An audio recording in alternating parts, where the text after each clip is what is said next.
विश्व के लोग हमारी ओर आंखें किए बैठे हैं कि भारतवर्ष से ही उनका उद्धार होने वाला है, आज तक नहीं पा सके।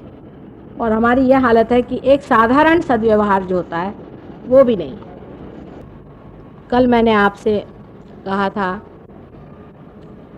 कि मैं आपको हृदय में बसे हुए शिव स्वरूप सच्चिदानंद आत्मा के बारे में बताऊंगी आज, लेकिन सोचती हूँ कि आखिर में बताऊंगी जब सारे ही चक्र बता चुकी हूँ, वो अच्छा रहेगा। हालांकि उनको पहले से आखिर तक अपनी दृष्टि वहीं रखनी चाहिए। बाकी जो भी चक्र हैं, एक उनके चक्र को जानने से ही ठीक हो जाते हैं।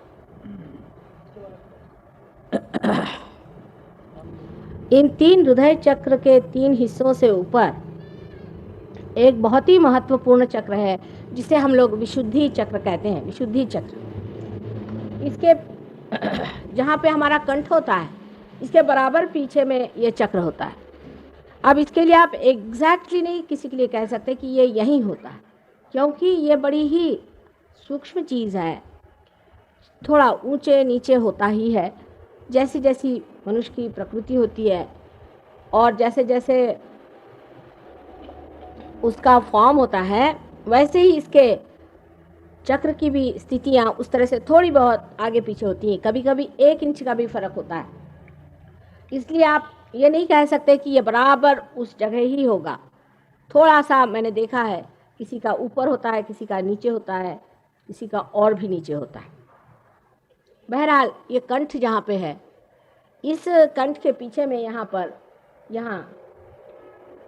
हमारा विशुद्धि चक्र है। ये चक्र बहुत ही महत्वपूर्ण है मानव के लिए। जानवरों में ये चक्र इतना बढ़ा हुआ नहीं, ना ही इतना वो प्रगल्भ है। मनुष्य की शुरुआत ही इस चक्र से हुई है, समझ लीजिए पूरी तरह से। इस चक्र में श्री कृष्ण विराजते हैं और राधा जी उनकी शक्ति है। राधा, रा माने शक्ति, धा माने जिसने धारणा की। कृष्ण का मतलब होता है कृषि करने वाले, जिन्होंने कृषि की है। आप सबकी कृषि उन्होंने की। आपके अंदर इन्होंने बीज भरे, उन्होंने पहले बीज आपके अंदर भरा कि उस अनंत को जानिए, परमात्मा को जानिए, परम तत्व को जानिए। इसका बीज उन्होंने भरा, इसीलिए उनको कृष्ण कहते हैं। ये चक्र मनुष्य में तब घटित हुआ जब उसने अपनी गर्दन ऊपर पूरी तरह से उठा ली। आप जानते हैं कि जानवर की गर्दन नीचे होती है। उसके बाद कुछ ऐसे जानवर हैं जिनको कि हम कह सकते चिंपैंजी या बंदर की लंगूर वगैरह जो जातियां हैं, उसमें भी थोड़ी बहुत गर्दन ऊपर आ जाती। लेकिन मनुष्य की गर्दन जो बिल्कुल सीधी हो गई है, ऐसे किसी भी प्राणी मात्र की नहीं हुई। ये गर्दन सीधी होने की वजह से ही मनुष्य की स्वतंत्रता स्थापित हो गई। वो किस प्रकार, मैं आपसे बताती हूँ। ये विशुद्धि चक्र से ही हमारे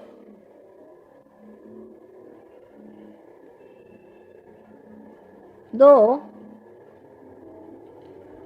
ईगो और सुपर ईगो नाम के बलून तैयार हो जाते हैं।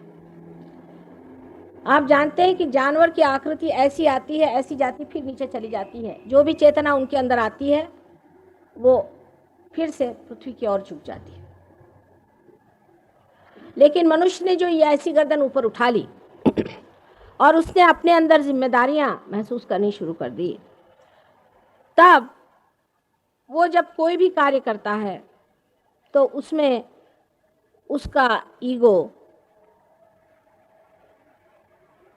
बढ़ता है। अब ईगो शब्द, अहंकार से लोग बहुत घबराते हैं। अहंकार मेरा मतलब नहीं है अहम भाव, इसमें वो दोनों में बड़ा अंतर है।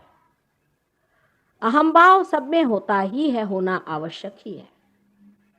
हर इंसान में अहम भाव न हो तो वो जानवर हो जाए। प्रति अहम भाव भी हमारे अंदर उठता है और लेफ्ट साइड से आके और माथे यहाँ फॉन्टिनेल बोन होता है वहाँ तक आ जाता है, और अहंकार का भाव भी लेफ्ट साइड से उठ के इधर आ जाता है। अब देखिए चढ़ते वक्त तो राइट का लेफ्ट जाता है और लेफ्ट का राइट जाता है, जैसे यहाँ पे दिखाया। इन लोगों ने उसका अभी गति नहीं दिखाई लेकिन ये विशुद्धि चक्र से इसकी शुरुआत होती है। अगर आपका गला खराब है तो डॉक्टर लोग आपको दवा दे देंगे, कहेंगे आपका गला खराब। अगर राइट विशुद्धि खराब है, जो कि रुक्मिणी जी का स्थान है, जहाँ विट्ठल रुक्मिणी है, उसका तो इलाज दवा से हो जाएगा, पर जिसका लेफ्ट साइड खराब होगी उसका इलाज नहीं हो सकता, क्योंकि लेफ्ट विशुद्धि से प्रति अहंकार उठता है। ये कंडीशनिंग से होता है, जो आपके अंदर कंडीशनिंग हो गई उससे होता है। जैसे कि एक बच्चा मैंने बताया था, माँ के पास है, दूध पी रहा है, आनंद में है। जब माँ उसको बदलना चाहती है तो बच्चे में अहंकार जागृत होता है कि ये क्यों हमें सता रही हैं, या ऐसे हमें क्यों इन्होंने बीच में दखल दी, डिस्टर्ब किया। और जब माँ उसे कहती कि चुप रहो, ऐसे नहीं करते, तो उस पर जो उसके संस्कार पड़ते हैं, चाहे वो सुसंस्कार हो चाहे कुसंस्कार हो, उसके कारण उसके अंदर प्रति अहंकार, जिसे कि सुपर ईगो कहते हैं, होता है। अब राइट साइड की जो कुछ भी हमारी एक्टिविटी है, राइट साइड की जो हमारी पिंगला नाड़ी है, वो जब भी गतिमान होती है, कार्य करती है, तो हमारे अंदर ईगो बढ़ता है। और जब हमारी लेफ्ट साइड की गतिमान होती है तो हमारे अंदर प्रति अहंकार माने सुपर ईगो बढ़ता है। जब ये दोनों चीज़ें बढ़कर एक के ऊपर एक ओवरलैप कर लेती हैं, समझ लीजिए बच्चे की उम्र जब तक साल भर की हो जाती है तब तक ये जगह पूरी तरह से भर जाती है, और तब आप में पूरी तरह से हम अलग हैं ये भावना आ जाती है, जिसे कहना चाहिए अहम भाव, कि हम अलग हैं, आप अलग हैं, जिसे अंग्रेजी में कहते हैं आईनेस। हम लोग सब अलग अलग हो जाते हैं। हम सोचते हैं कि हमारा ये नाम है, उनका ये नाम है। अगर छोटे बच्चों से आप बात करिए तो हमेशा थर्ड पर्सन में वो बात करते हैं, फर्स्ट पर्सन में नहीं कहेंगे कि मैं जा रहा हूँ। जैसे हमने मुन्ना से कहा कि बेटे अब तुम जाओगे कि नहीं, नानी ये मुन्ना नहीं जाएगा, बहुत जिद्दी है, थर्ड पर्सन में बात करेंगे।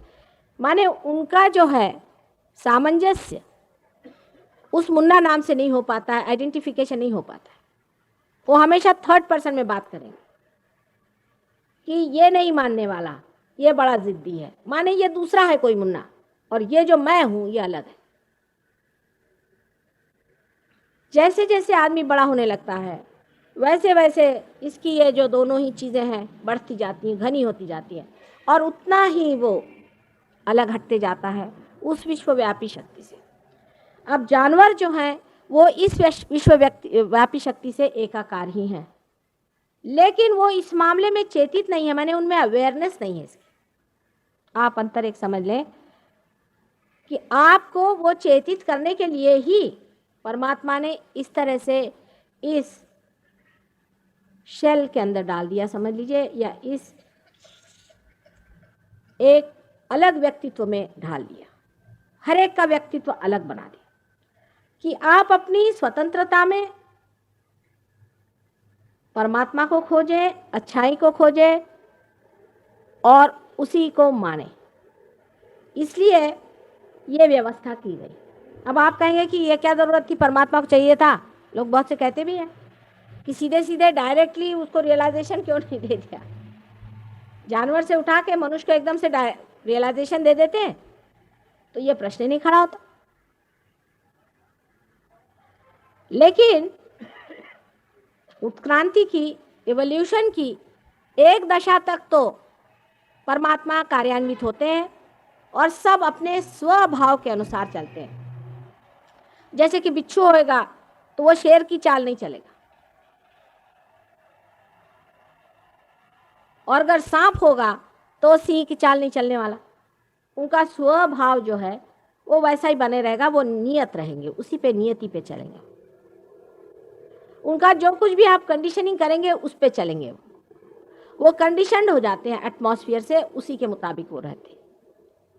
लेकिन एक मानव ही ऐसा है कि उसके अंदर गीदड़ भी होएगा और उसके अंदर सांप भी होएगा और सिंह भी होएगा और शेर भी होगा, राक्षस भी होएगा, भगवान भी होएगा।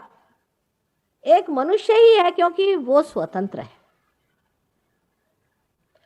क्योंकि वो फ्री है। उसको चाहे तो वो बुराई करे और चाहे तो अच्छाई करे, चाहे तो वो बिच्छू बन जाए और चाहे तो वो शेर जैसे गरजे। अब ये स्वतंत्रता परमात्मा ने इसलिए दी कि आपको अगर परमात्मा को जानना है तो बगैर स्वतंत्र हुए आप जान नहीं सकते। आपकी स्वतंत्रता में ही आपको परमात्मा को जानना है। आपको हिप्नोटाइज करके परमात्मा को आप जान नहीं सकते, जबरदस्ती यह काम नहीं हो सकता। आपको अपनी स्वतंत्रता में ही कहना चाहिए कि हम परमात्मा को जानना चाहते हैं। और इसकी वजह से ही आपकी ब्रेन की आकृति ही त्रिकोणाकार हो जाती है। जानवर की ब्रेन की आकृति फ्लैट होती है, आप देख रहे हैं त्रिकोण बना। और इस त्रिकोणाकार आकृति की वजह से ही आप में बहने वाली शक्तियां चार होकर के बहती हैं, क्योंकि प्रिज्म के जैसा होता है, जैसे कि पिरामिड होता है उस तरह के होता है ब्रेन। इसीलिए ये चार इसमें शक्तियां बहने लग जाती हैं। जैसे मैंने कहा, तीन तो शक्तियां आपकी जो मैंने बताई हुई है, ईड़ा, पिंग जो मैंने और सुषुम्ना है, और पीछे में वो है जो हमने आज तक इंसान के रूप में कमाया हुआ सेंट्रल नर्वस सिस्टम। ये चारों शक्तियां हमारे अंदर इसलिए बहने लग जाती हैं कि हमारे अंदर तीन परत, पिरामिड आपने देखा उसके तीन साइड्स होते हैं, प्रिज्म के तीन साइड्स होते हैं, और उसका एपेक्स एक होता है, उसका एक शिखर होता है जिसे कि कबीर ने शून्य शिखर कहा। उसके अंदर से कुंडलिनी गुजर के और इस त्रिकोणाकार अस्थि में बैठ जाती है। जब मनुष्य की मृत्यु हो जाती है तब यही कुंडलिनी उसके सर पे मंडराती रहती है और उसके सर से निकल जाती है, वही इसको गाइड करती है। और आत्मा भी उसके साथ, वो आत्मा, वो कुंडलिनी और हमारे अंदर के चार तत्व, उसमें से पानी का तत्व भी धीरे धीरे घटते ही जाता है, पृथ्वी तत्व गिर जाता है। इस प्रकार जीवात्मा तैयार होके और मृत्यु लोक को प्राप्त होता है। तो ये जो हमारे अंदर परमात्मा ने स्वतंत्रता दी है, इसको हम जिस तरह से इस्तेमाल करते हैं वो जाहिर है। उसको हमने एक अजीब तरह से इस्तेमाल किया हुआ है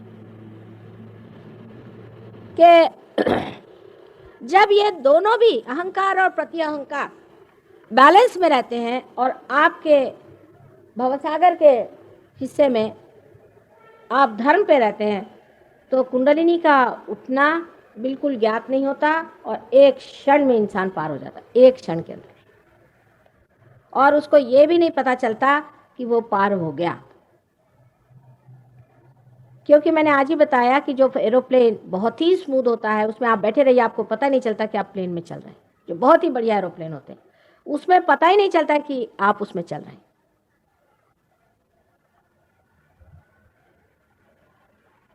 लेकिन जब आप अपनी स्वतंत्रता को ठीक से नहीं इस्तेमाल करते, माने पहले तो आप देख लीजिए कि हमारी लेफ्ट साइड की स्वतंत्रता को हम कैसे इस्तेमाल नहीं करते। एक तो आजकल के युग में किताबें छपने का एक धंधा निकल गया। उसको लगता क्या है, छाप खाने, आपके पास पैसा है, आप अपने किताबें निकालिए। किताबों पे किताबें, हर एक चीज पर, विशेषता भगवान पर और धर्म पर हजारों किताबें लिख डाली। उसमें से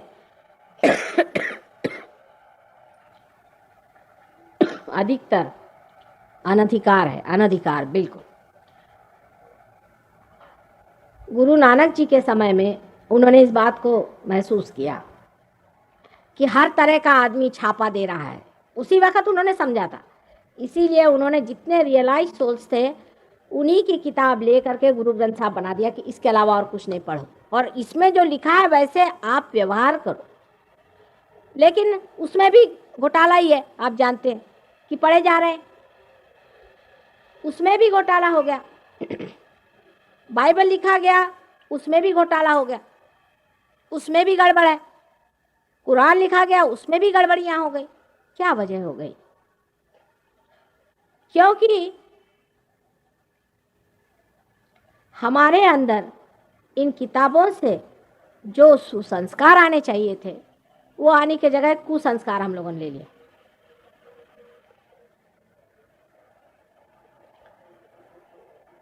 वो इस प्रकार, हालांकि दोष कोई आप निकाल नहीं सकते उसमें, लेकिन इस प्रकार जैसे समझ लीजिए हम कहें कि उनका एक भजन है, काहे रे बन खोज न जाए, उसमें उन्होंने कहा है कि कहे नानक बिन आपा चीन्हे मिटे न भ्रम की काई।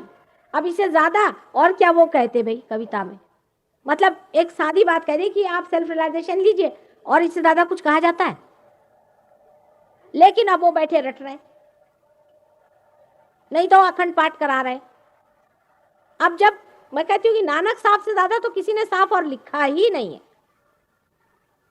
और उसको भी लोग इसी तरह से कह रहे हैं कि भाई उसको आपा चीने बगैर होता नहीं। समझ लीजिए आपके सर में दर्द है, हम लिख दें कि आप एक दवा ले लीजिए, अनासिन दवा ले लीजिए, समझ लीजिए, तो आप रटे जा रहे हैं अनासिन ले लो, अनासिन ले लो, तो क्या आपका सर दर्द जाएगा? इससे ज्यादा साफ और कुछ लिखने की बात है ही नहीं। हाँ, कृष्ण ने जरूर गीता में बहुत चलाया है, उसके भी अभी बताऊंगी मैं कृष्ण की बात। तो इस तरह से रट रट करके हमारी हम विशुद्धि खराब कर लेते हैं, लेफ्ट विशुद्धि। ये कंडीशनिंग है। फिर किसी किसी को मंत्र बोलने की बड़ी आदत है।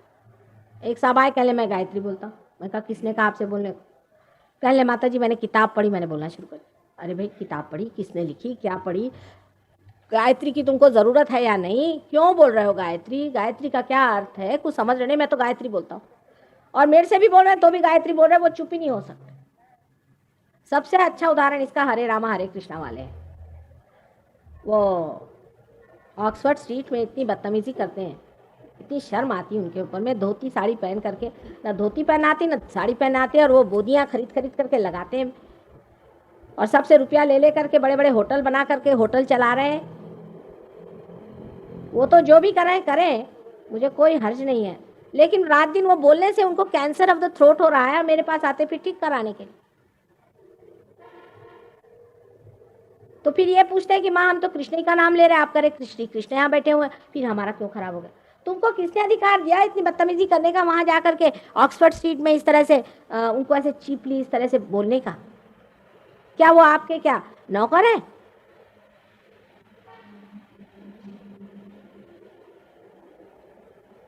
फिर कैंसर ऑफ द थ्रोट हो गया तो समझ में नहीं आता उनको अब कैसे ठीक करें। इसी तरह से मंत्र का प्रकार है। जब तक मंत्र प्रबुद्ध न हो, जीवित नहीं हो, वो एक मृत चीज को आप लेकर के बैठेंगे तो जरूरी है कि वो आपका जो विशुद्धि चक्र है उसे फेंकेगा। अब विशुद्धि चक्र पे श्री राधा कृष्ण का मंत्र कहना चाहिए, लेकिन प्रबुद्ध मंत्र होना चाहिए। प्रबुद्ध कैसे होगा? रियलाइज सोल ने अगर आपसे कहा है, वो भी आपको नहीं कहेंगे जब तक आपका थ्रोट नहीं खराब हो। आपका पेट खराब है, आप राधा कृष्ण का नाम ले रहे हैं, क्यों भाई? क्योंकि हम वृंदावन में रहते। बताइए,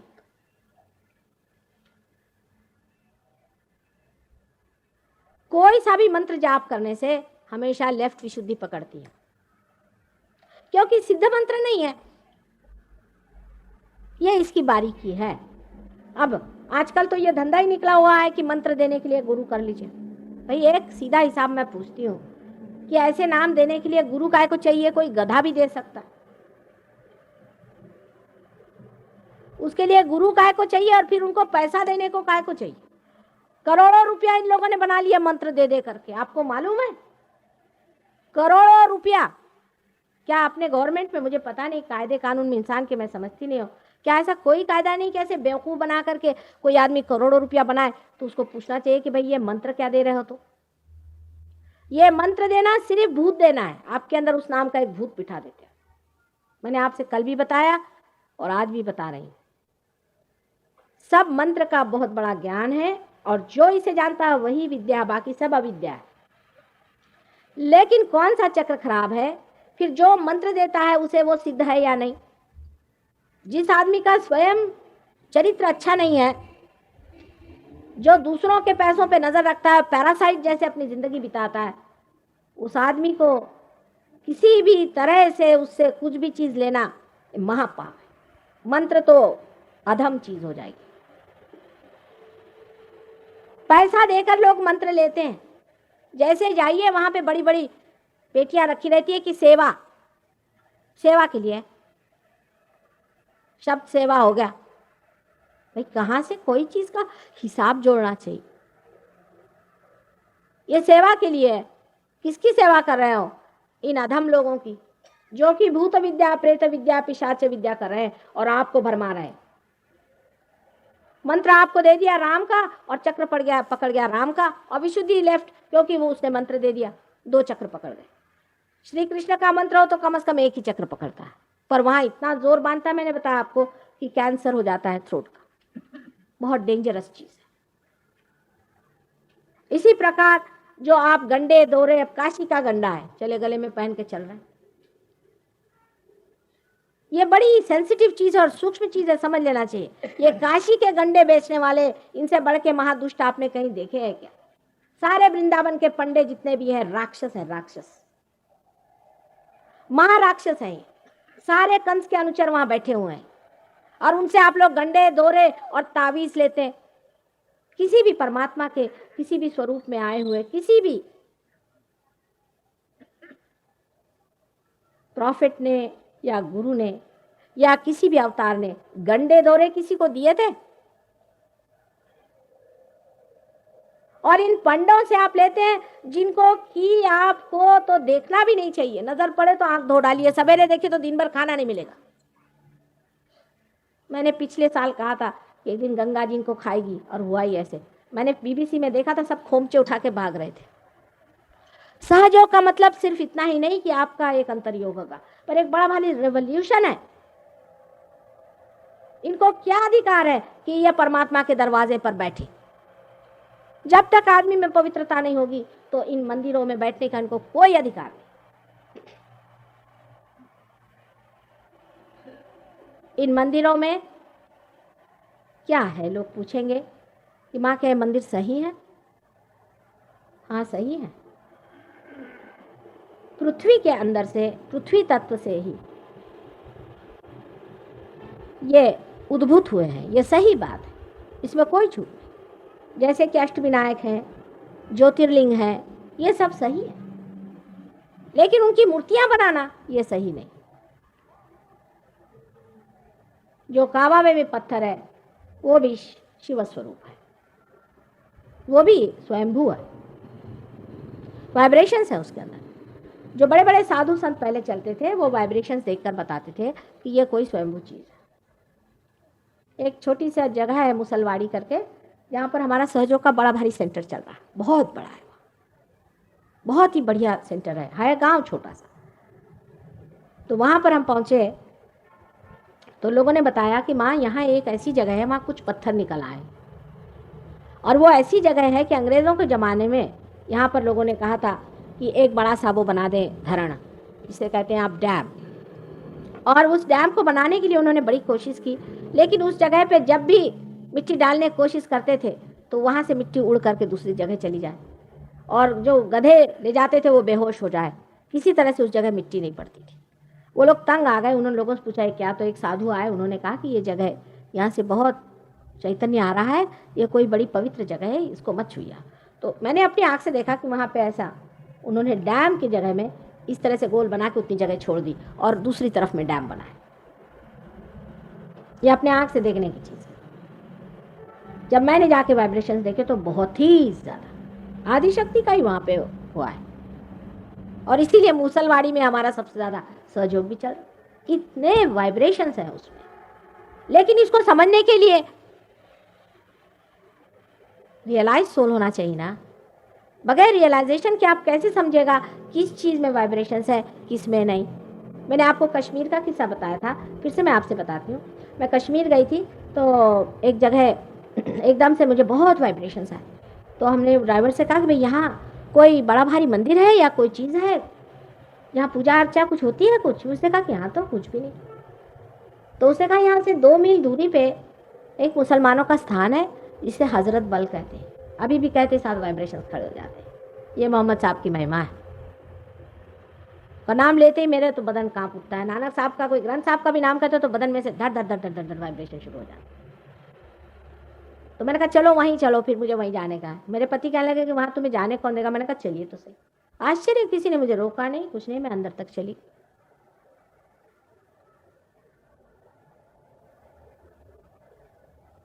तो इस तरह की चीज़ें होना चाहिए जिसका कि आपको पता लगना चाहिए। वो तभी लग सकता है जब आपकी आत्मा की आंखें खुलें।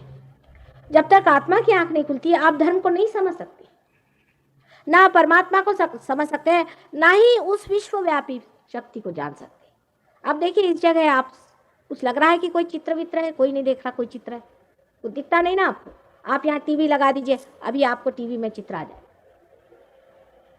इसी प्रकार है, जब आपका कनेक्शन हो जाता है तब आपके भी अंदर वाइब्रेशंस आने लग जाते हैं। सब चीज सर्वव्यापी वो शक्ति है, लेकिन आपके अंदर अभी तक उसका ज्ञान नहीं, बोध नहीं हुआ, इसलिए उसके बारे में बात करना सब बेकार, बिल्कुल बेकार बात। उस शक्ति को प्राप्त होना चाहिए, उसमें समा जाना चाहिए। आत्मा को प्राप्त किए बगैर मनुष्य इतना अधूरा रह जाता है कि वो कुछ भी हाथ पैर टांग मारे, कुछ उसमें फर्क नहीं पड़ने वाला।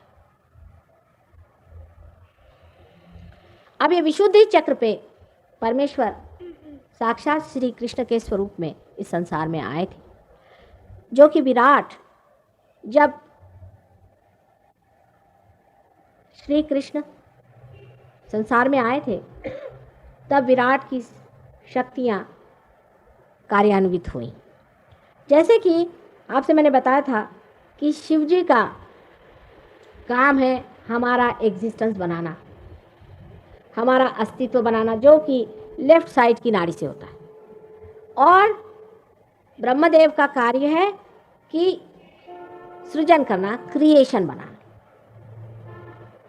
शिव जी कभी अवतरित नहीं होते, एक बार हुए थे लेकिन होते नहीं है, समझ लीजिए। वो क्या होना न होना बराबर ही था उनका। ब्रह्मदेव एक बार हुए थे, आपको आश्चर्य होगा।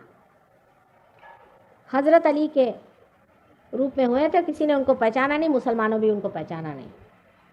एक ही मर्तबा ब्रह्मदेव ने अवतरण लिया था, और अवतरण सिर्फ विष्णु का होता है, विष्णु तत्व का होता है।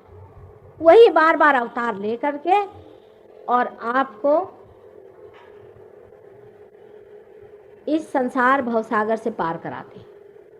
वही अनेक बार इस संसार में आते हैं और आपका नेतृत्व करते हैं, आपकी लीडरशिप करते हैं। ये जो तत्व है, इसी तत्व के कारण आप इवॉल्व हुए हैं। यही उत्क्रांति का इवोल्यूशनरी तत्व है। अमीबा से भी इंसान आप इसी तरह से बने, क्योंकि वो धर्म की धारणा करते हैं और हर एक चीज़ का धर्म बदलते बदलते इंसान के धर्म पे वो आ जाते हैं। यही आपका मानव धर्म है। लेकिन मानव धर्म पूरी तरह से तभी प्लावित होता है जबकि वो आत्मा से प्रबुद्ध हो जाए। अब ये जो विशुद्धि चक्र है, इस विशुद्धि चक्र में मानव विराट के संबंध से जुड़ जाता है। जैसे आपने मेरे और हाथ किया है, अब इस हाथ करने में बैठे ऐसे हाथ करके अच्छा रहेगा। इसी हाथ से जो एक नाड़ी आती है यहाँ और यहाँ, ये विशुद्धि चक्र में होती है। तो सर्वप्रथम इन्हीं हाथ से, देखिए मनुष्य का हाथ और जानवर का हाथ बहुत ही अंतर है। जानवर के पास तो हाथ पैर में कोई अंतर भी नहीं है। मनुष्य का हाथ कितना सुंदर है और कितना सुबक है और इसमें कितनी ज़्यादा कला कौशल्य है, कभी हम इसको समझते नहीं, टेकन फॉर ग्रांटेड। इतना इस हाथ का कमाल है कि इस हाथ से मनुष्य चाहे तो न जाने क्या क्या बना के रख दे, पर इन हाथ को हमने मैला कर दिया। इसी से हम दूसरों की मृत्यु कराते हैं, दूसरों को सताते हैं। जो हाथ परमात्मा ने सुख और आनंद देने के लिए बनाए हैं, उसी हाथ से हम बहुत बुरे कर्म करते हैं। और इन हाथ का संबंध सबसे पहले विशुद्धि चक्र से होता है। अब इसको जरा बारीक चीजें समझने की कोशिश करें। विराट और हमारा संबंध। विराट जो है ये प्राइमोर्डियल बीइंग है, सबसे बड़ा, और उसके अंदर छोटे छोटे हम उसकी पेशियां, मांसपेशियां, रक्त पेशियां सब है। समझ लीजिए अंग्रेजी में जिसे कहते हैं कि माइक्रोकोज्म और मैक्रोकोज्म। जब मनुष्य जागृत हो जाता है तब वो विराट से एकाकार हो जाता है, तब तक नहीं। जैसे कि अपने नाखून है, उसका जो अग्रभाग होता है उसमें अगर कोई चोट भी लग जाए तो कुछ महसूस नहीं होती, झड़ जाएगा। उसी प्रकार मनुष्य होता है जब तक वो प्रबुद्ध नहीं होता, जब तक वो पार नहीं होता। उसके अंदर कोई भी संवेदना उस विराट की नहीं रहती, थोड़ी बहुत झांकी मिलती रहती है पर नहीं रहती। अब जो लोग सामाजिक कार्य में संलग्न हैं, सामाजिक कार्य करते हैं, वो इसी झांकी के कारण सोचते हैं कि जब तक समाज कल्याण नहीं होगा मेरा भी कल्याण नहीं होगा। ज़रा ठहर जाइए आप, अब ये देते हैं सबका ध्यान वहाँ जाएगा, क्योंकि चित्ता भी लोगों का स्थिर नहीं है। आप लोग कोई भी बंधन वगैरह मत दीजिए, फौरन लोग आंखें घुमाने लग जाते हैं। ज़रा चित्त को थोड़ा स्थिर करके सुने बात। चित्त की स्थिरता भी बहुत कठिन है इस मॉडर्न ज़माने में। बहुत ही स्थिर रहना पड़ता है, तब कहीं जा कर के ये चीज़ बनती है। लेकिन तो भी सोचिए कि बहुत लोग पार हो ही जाते। तो आप ज़रा चित्त को स्थिर करें। अब जब आदमी प्रबुद्ध हो जाता है तब उसका संबंध परमेश्वर से जुड़ सकता है, लेकिन उससे पहले भी थोड़ी थोड़ी झांकियां उसके अंदर आती है। माने एक विचार उठता है और खत्म हो जाता है, दूसरा विचार उठता है फिर खत्म हो जाता है। हम लोग विचार का उठना देख सकते हैं, उसका गिरना नहीं देख सकते। जब विचार उठता है तब तो हम एक नाड़ी पर होते हैं, और जब गिरता है तो दूसरी नाड़ी पे चले जाते हैं। एक विचार से दूसरे विचार में जाने पर जो बीच में जगह होती है उसे विलंब कहते हैं। यही जगह है जिसको पकड़ना पड़ता है कुंडलिनी के जागरण में। एक विचार उठा, खत्म हो गया, वो चला गया लेफ्ट साइड में। दूसरा विचार उठा, तब हम राइट साइड में आ गए। फिर से वो विचार जब खत्म हुआ तो फिर हम उसको भेज दिया लेफ्ट साइड में, हम आ गए फिर राइट साइड। विचारों पे हम कूदते रहते हैं। एक विचार को फेंक दिया लेफ्ट में, दूसरे विचार को फेंक दिया लेफ्ट में, लेकिन जो बीच में जगह है वही वर्तमान प्रेजेंट है, वो बहुत थोड़ी है हमारे अंदर। विलंब की जगह बहुत थोड़ी सी होती है। इसीलिए हमेशा हम फ्यूचर की सोचते रहते हैं, कभी कभी पास्ट की सोचते हैं, कभी फ्यूचर की सोचते हैं, पर जो बीच की जगह उसे हम नहीं पकड़ पाते। ये दोनों ही चीज विशुद्धि चक्र से हमारे अंदर उठती हैं। ये विशुद्धि चक्र से ही होता है, उसका कंट्रोलिंग पॉइंट तो ये है। लेकिन विशुद्धि चक्र से ही हम अपना ईगो और सुपर ईगो बनाते रहते हैं। अब विराट से एकाकार होने के लिए मोहम्मद साहब ने बताया है कि ऐसे हाथ रखना चाहिए। सारा नमाज जो है वैसा ही, क्योंकि इन पांचों उंगलियों में 5 चक्र हैं। आप किताब ले लें तो आपको पता चल जाएगा मैं क्या कह रही हूँ। इस चक्र में स्वादिष्ठान चक्र है, जो कि आपको दिखाएंगे। यहाँ ये स्वादिष्ठान चक्र, पहले मूलाधार से शुरू करें। ये मूलाधार चक्र है, ये स्वादिष्ठान, ये नाभि, ये हृदय, और ये विशुद्धि कृष्ण के इस हाथ में सुदर्शन चक्र रहता, ये विशुद्धि चक्र है। और ये आज्ञा और ये सहस्त्रार है, और ये वॉइड है जो दिखाया गया यहाँ पर, ये गुरु के तत्व हैं सारे। इस प्रकार पूरे हाथ में ही इंसान की पूरी डेस्टिनी है, उसका पूरा सब कुछ चित्र इस हाथ में और पैर में भी है। लेकिन पैर में फर्क है, हाथ में फर्क है। पैर के बारे में बाद में बताऊं। हाथ इस तरह के होते हैं। अब इस हाथ में जब आप ऐसे हाथ करते हैं तो आपके जो सिंपैथेटिक जो चक्र है, जो लेफ्ट और राइट सिंपैथेटिक से, इस तरह से समझ लीजिए कि लेफ्ट है और राइट है, दो हैं सिंपैथेटिक, ये लेफ्ट है राइट है, ये जब घूमते हैं इस तरह से, और जब बहुत ज़्यादा घूमने लग जाते हैं तो टूट जाते हैं। इसी के अंदर में डेटीज होते हैं, इसी के अंदर में देवता होते हैं। जब आपने ये ज़्यादा घुमाया तो भी टूट जाएगा, ये ज़्यादा घुमाया तो भी टूट जाएगा। अति ज़्यादा टूटने से आदमी टूट जाता है, टूटते ही साथ वो अलग हट जाता है। और विशुद्धि चक्र जो है जब टूटता है तब आदमी आर्बिट्ररी हो जाता है। अब जैसे आदमी ईगो ओरिएंटेड है तो उसका ईगो बढ़ता गया, बढ़ते बढ़ते बढ़ते बढ़ते बढ़ते बढ़ते सारा छा गया, तो उसका संबंध एकदम टूट गया विराट से। कोई भी उसमें संवेदना नहीं रही, वो सोचता मैं ही हूं। एक पागलपन होता है, आपको पता नहीं, पागलपन होता है। ईगो होना भी बड़ा पागलपन होता है। वो जो रहते हैं ईगो में उनको नहीं पता चलता, पर आपको एक उसके एक दो बताएं चुटकुले कैसा होता है। कि कहते हैं एक बार जवाहरलाल जी खुद गए थे किसी लुनाटिक असालम में, तो जवाहरलाल जी से एक आदमी बदतमीजी करने लगे। तो उन्होंने कहा कि देखिए ऐसा न करें आप। जब सबने कहा भाई ये कौन है, पहचाना तुम? कहने कौन? कहने जवाहरलाल जी हैं, अपने प्राइम मिनिस्टर साहब। तो कहने ठीक हो जाएंगे, ठीक हो जाएंगे, मैं भी ऐसे ही कहता था। दूसरे मैंने आपको पीए साहब की बात बताई थी कि कोई साहब मिनिस्टर साहब से मिलने गए, वहाँ एक पीए साहब बहुत कूद रहे थे, वो किसी से ठीक मुँह बात ही न करें। तो उन्होंने पूछा कि भाई आप क्यों कूद रहे हैं, क्या बात है, आप इतने नाराज क्यों होते हैं? देखिए चित्त को जल्दी जल्दी ना हटाएं। हम बात कर रहे हैं ना, इधर ही रखें। कोई इधर बात कर दे, उधर बात कर, चित्त को हटाना नहीं चाहिए। ये बहुत ज़रूरी है, क्योंकि कुंडलिनी को मैं चला रही हूँ, बात कर रही हूँ, लेकिन कुंडलिनी हटा रही हूँ, आपकी विशुद्धि साफ कर रही हूँ। हाँ, तो कहने लगे कि आप उछल कूद क्यों कर रहे हैं? कहले आपको पता नहीं मैं पिए हूँ? कहले हमको क्या पता था आप पिए हुए हैं, हम नहीं आते था, माफ़ कर दीजिए, जा रहे अपने घर। तो ये बिल्कुल बंदर की आदत है, बिल्कुल बंदर हो जाते हैं। और आपने पढ़ा ही होगा, रामचरितमानस में भी, रामायण में भी वर्णन है कि नारद मुनि को एक दिन ईगो हो गया तो कैसे बंदर हो गए थे, अंत में उनका ईगो कैसा उतारा गया। तो ईगो ओरिएंटेड जब आदमी होता है तो भगवान बचाए रखे उसे। आपको अगर इस रास्ते से आता हो तो आप दूसरे रास्ते से चले जाइए, क्योंकि वो तो घोड़े पे सवार होते, उनको तो होश नहीं रहता। वो सोचते कि हमसे बढ़ के कोई नहीं दुनिया में। तो इस चीज़ की वजह से आदमी जो होता है आर्बिट्ररी हो जाता है, माने उसके देवता टूट गए, वो अकेला ही अपना दौड़ता है कि मैं ये करूँगा वो करूँगा। हिटलर इसका बड़ा अच्छा उदाहरण है। और बड़ा वो, उसको लगता है कि मुझसे बढ़ के अच्छाई कोई कर ही नहीं सकता, सब अच्छाई मैं ही करता।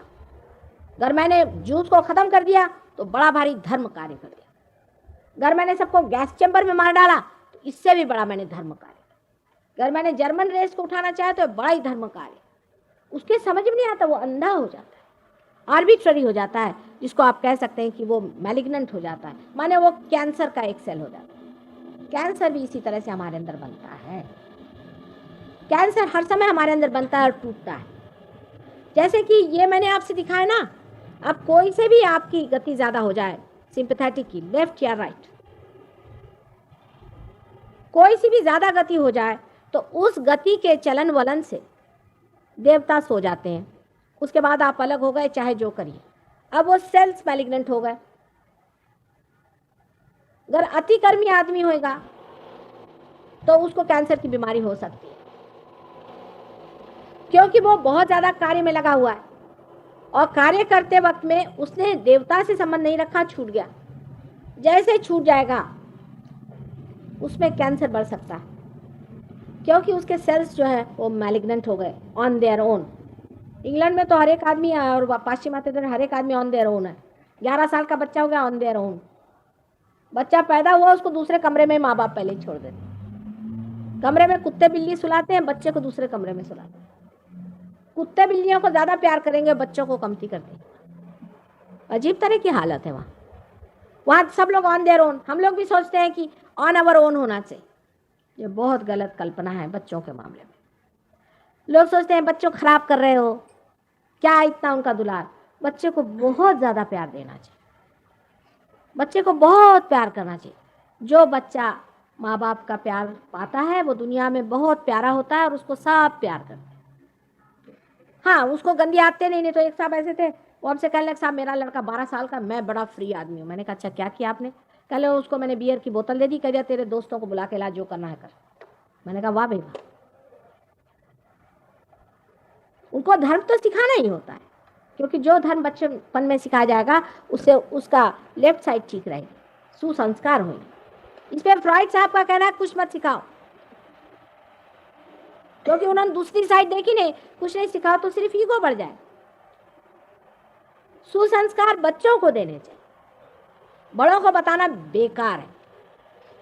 आज हमारे बच्चों को देखिए आप, इनके क्या संस्कार हैं।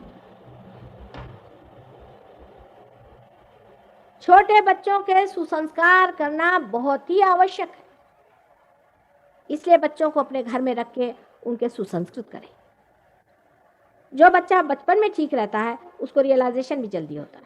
जिस बच्चे के माँ बाप नहीं रहते, वो आदमी ऊपर से कितना भी अच्छा दिखे और बड़ा यशस्वी भी दिखे, लेकिन आप उसके घर में जाके पूछिए तो या तो उसके बच्चे या उसकी बीवी बताएंगे कि बड़ा ही कड़क आदमी है, बड़ा अजीब तरह का दुष्टता है इसके अंदर। इसलिए बच्चों को बहुत प्यार देना चाहिए, जिससे उनका ईगो और सुपर ईगो बना रहे, ठीक से बना रहे, जिससे उनको बैलेंस रहे। ईगोइस्टिक कल्पना दूसरी चीज होती, जैसे मैंने कहा अहम भाव कि मैं ही ये करके दिखाऊंगा, मेरे ही हाथ से ये होगा। आपने विराट से अपने को अलग कर लिया। इसीलिए मैं गवर्नमेंट सर्वेंट से कह रही थी कि भाई एक परमात्मा भी है, श्री कृष्ण है, उनके हाथ में दे दो ना थोड़ा सा काम, वो इसको कर लेंगे, देखो कैसे करता है। ये बहुत मुश्किल है मनुष्य के लिए। या तो निठल्लू होंगे और या तो वो अहंकारी होंगे। बीच में जब तक आप नहीं रहेंगे तब तक ठीक नहीं होगा। इसका मतलब ये नहीं कि आप निठल्लू हो जाइए। जो मनुष्य परमात्मा का होता है वो सबसे ज्यादा काम करता है बाह्य में। जैसे आप हमें देखिए तो आप कहेंगे माता जी आप इतना करते हैं, इतनी मेहनत करते हैं, ये करते हैं, हमको समझ में नहीं आता किधर क्या कर रहे हैं। अगर सूर्य को देखिए तो एक एक पत्ते में रंग बदलते रहता है। आप सूर्य से पूछो तो कहेगा भाई हमको तो मालूम नहीं, हम तो अकर्म में बैठे हैं, ये तो हमारे अंदर से जा रहा है, अपने आप हो रहा है, घटित हो रहा है, हो रहा है। सबसे ज्यादा कार्यान्वित होता है सूर्य ही। एक उदाहरण लीजिए, ये सूर्य नाड़ी की बात मैं कर रही हूँ और सूर्य का उदाहरण है। यही बात श्री कृष्ण ने हमें बताई। श्री कृष्ण ने हमसे यही बताई है गीता में कि हमें अकर्म में उतरना चाहिए। अकर्म का मतलब होता है कि आप अंदर से तो इनएक्टिव हैं, बाहर से आप एक्टिव। लेकिन गीता को समझने के लिए भी रियलाइजेशन चाहिए। मैंने सुना है बहुत लेक्चर लोग देते हैं, गीता पे 500 टीका लिखी, लेकिन अभी तक कृष्ण को कोई नहीं समझा है। गीता बहुत होशियारी से पढ़नी पड़ेगी, क्योंकि कृष्ण बहुत बड़े डिप्लोमैट हैं। वो समझ गए कि इंसान जो है सीधे हाथ नहीं आने वाला, टेढ़ी खीर है ये। इसको अगर सीधे मैं बताऊं तो मानने नहीं वाला। उसकी वजह यह है कि जब उसने अर्जुन से कहा कि तू साक्षी हो जा, पहले उन्होंने कह दिया, उन्होंने कोई बाद में नहीं कहा, पहले ही कहा कि परमात्मा को पाना, उनका ज्ञान प्राप्त करना यही परम है। पहले ही उन्होंने कहा है कि प्रबुद्ध हो जाओ, साक्षी हो जाओ। तो वो पूछते हैं अब यही है ना समझी। उन्होंने ये पूछा कि इधर तो आप कह रहे हैं कि परमात्मा को पालो, साक्षी हो जाओ, और उधर आप कह रहे हैं कि आप युद्ध में जाओ। ये दोनों चीज का मेल कैसे बैठने वाला? युद्ध में जाओ, इधर परमात्मा को पालो, साक्षी हो जाओ, ये कुछ समझ में नहीं आई बात। तो उन्होंने आंक लिया कि जो अर्जुन सबसे ऊंचे इंसानों में से थे उनकी यह हालत, तो बाकियों की क्या होगी। तो फिर उन्होंने गीता कही। अब इसमें बड़ी भारी डिप्लोमेसी है, वो मैं आपको समझाती हूँ। समझ लीजिए एक बेटा बाहर बैठा हुआ है, गाड़ी हाँक रहा है और घोड़ा पीछे में। तो पिता आएंगे बाहर, उनसे कहेंगे बेटे देखो घोड़ा आगे कर लो, नहीं तो गाड़ी नहीं चल सकती। वो कहेगा कि भाई नहीं, मैं तो ऐसे ही चलाऊंगा। ये कैसे आप कह रहे कि घोड़ा भी आगे करो और गाड़ी भी चलाओ, तो ये कैसे होगा। तो पिता ने समझ लिया कि अभी इनकी खोपड़ी ठीक नहीं हुई, तो कह दिया अच्छा ठीक है, तुम इसी को पीटते रहो, लेकिन चित्त अपना घोड़े पे रखना। आप देखिए कर्मवाद को जो लोग बोलते हैं, बहुत समझने की चीज है, बहुत बारीक चीज है, आप समझ लें। कर्म करते रहो लेकिन फल परमात्मा पे रहो, ये बहुत ही डिप्लोमेटिक बात है। ये एब्सर्ड कंडीशन है। डिप्लोमेसी बेस्ट होती जब आप एब्सर्ड कंडीशन सामने रख दीजिए और आदमी इस चक्कर में आ जाए। हो ही नहीं सकता ये। जब तक आपके अंदर ईगो है तब तक ये हो ही नहीं सकता कि आप कर्म करते रहो, फल परमात्मा पे रहो। हाँ, लोग कहेंगे कि हम ये माता जी हम जो भी कार्य करते हैं परमात्मा पे छोड़ते हैं, झूठ बात है, हो ही नहीं सकता। क्योंकि आपके अंदर में ईगो भी बना हुआ है, सुपर ईगो भी बना हुआ है। आप कहे माता जी मैंने किताब पढ़ी पर मेरे पे असर हुआ, हो ही नहीं सकता। हाँ, 2-4 का नहीं होगा पर 1-2 का तो होगा ही, क्योंकि आपके अंदर सुपर ईगो बना है, ईगो बना हुआ। अब एब्सर्ड कंडीशन डाल दी उन्होंने। अब लोग कह रहे हैं हम सारा कर्म करते हैं परमात्मा पे छोड़े, और लोग कहते हैं इतने ही अहंकारी आदमी कि भगवान बेचारा कहे।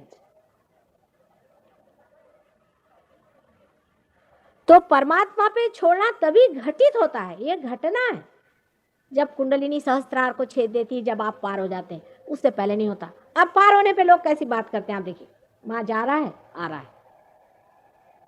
ये हो रहा है नहीं हो रहा है, इनका नहीं बन रहा है, कुंडलिनी फंसी हुई है। थर्ड पर्सन में बातचीत शुरू हो गई। कोई ये नहीं कहता मैं कर रहा हूं, मैंने इनकी बीमारी ठीक कर दी, इनके चक्र मैं ठीक कर रहा हूं, कोई नहीं कहता। इनका ये पकड़ा है, चक्र पकड़ा है, ये अब खुल गया। थर्ड पर्सन में बात होती है, आप नोटिस करिएगा। आपका अपना बेटा होएगा, अगर पार नहीं होगा तो नहीं है पार, कोई नहीं कहेगा कि ये पार है। अपने यहाँ तो उल्टे उसूल है, अपना अगर बेटा है तो उसको दुनिया भर का दे दो, और दूसरे का बेटा चाहे मरे। इसमें अगर चाहे तो भी आप अपने बेटे को नहीं दे सकते, क्योंकि इसमें वैसी चाहत आने का मतलब ही समझ में आ जाता है ना कि कुंडलिनी जब नहीं उठती तो आप क्या करें, बेटा होएगा तो होगा, अब हम क्या करें। हम अमेरिका गए थे, हमारे साथ एक गए थे वहाँ गुजराती, उनकी बीवी मुझे कह रहे माता जी मेरे लड़के को जरूर पार करा देना। मैंने कहा भाई ये क्या कह रहे हो तुम, पार हो जाएगा तो हो जाएगा, नहीं होगा तो नहीं होगा, ये तो तुम जानती हो। नहीं पर करा देना माता जी, आपकी इच्छा होगी। तो मैंने कहा मेरे तो कोई इच्छा नहीं, तुम जानती हो, तो तुम ही इच्छा करो, तो अगर हो गया तो हो गया। देखो जब वहाँ पहुँचे तो वो साहबजादे पार नहीं हुए, तो बहुत दुखी हो गई, माता जी ये पार नहीं हुए। मैंने कहा बेटे तुम ही सर्टिफिकेट दे दो कि पार हो गए। मैं क्या करूं, तुम तो खुद पार है। कहले झूठा सर्टिफिकेट कैसे दूं। मैंने कहा यही है कि सहयोग में आप झूठा सर्टिफिकेट नहीं दे सकते, चाहे आपका बेटा हो। वैसे लोग अपने बेटे को झूठा देते, सब झूठा बना कर सकते, अपने बेटे के लिए मार खजाना भरते रहते। इसमें आप नहीं भर सकते हैं, इसमें बेटा शेटा नहीं चलता, इसमें कोई रिश्ता नहीं चलता है, सिर्फ परमात्मा से रिश्ता चलता है। जिसका परमात्मा से रिश्ता है वही पा सकता है, और बाकी नहीं पा सकते। आपकी भी कोई पूर्व संपदा होनी चाहिए, अगर आपके बेटे की कोई पूर्व संपदा नहीं, कुछ नहीं हो सकता। आप छोड़ दीजिए उस चीज, बिल्कुल छोड़ दीजिए। जब वो आएंगे तब होंगे, आप जबरदस्ती नहीं कर सकते, आप कोई फोर्स नहीं कर सकते। यही कर्मवाद की बात है कि जब कृष्ण ने कहा कि कर्म करो और फल छोड़ो, वो हो ही नहीं सकता। ये एब्सर्ड कंडीशन डाल दी। आप समझ में पा रहे हैं इस बात को, जरा गहरी बात है। क्योंकि आज तक हम दूसरी बातें सुनते आए हैं कि भाई कर्म करो परमात्मा पे छोड़ो, बोले लगे भजन गाने सब लोग, कर्म करो फल परमात्मा में। कैसे? तो परमात्मा ने यही कहा, श्री कृष्ण पिता स्वरूप थे कि चलो चलने दो थोड़ी देर। 6000 वर्ष पहले आपको पढ़ाया, अभी तक आप वही रट रहे। लेकिन हम माँ हैं, माँ कहती बहुत हुआ, आप इनको असलियत बता दो कि ये हो नहीं सकता। बेटे सामने ले आओ घोड़ा, ये सब झूठी बातें हैं, छोड़ो इसको, क्या रखा है। क्योंकि मनुष्य झूठ पे पहले चलता है, ये मनुष्य की विशेषता है। सच पे कम चलता है। अभी मैं 2 सींग लगा करके और बैंड बाजा लगा के कुछ प्रोग्राम करूं तो बहुत लोग आ जाएंगे, पर अगर कहा कि यहाँ रुपया पैसा नहीं लेते तो बेकार ही होगा, फिर किसी काम का ही नहीं होगा। पैसा ही नहीं लेते हो माता जी, तो क्या क्या क्या देंगी जब पैसा नहीं लेती? तो उनके पास है क्या? उनके पास कुछ नहीं, तभी पैसा नहीं देती।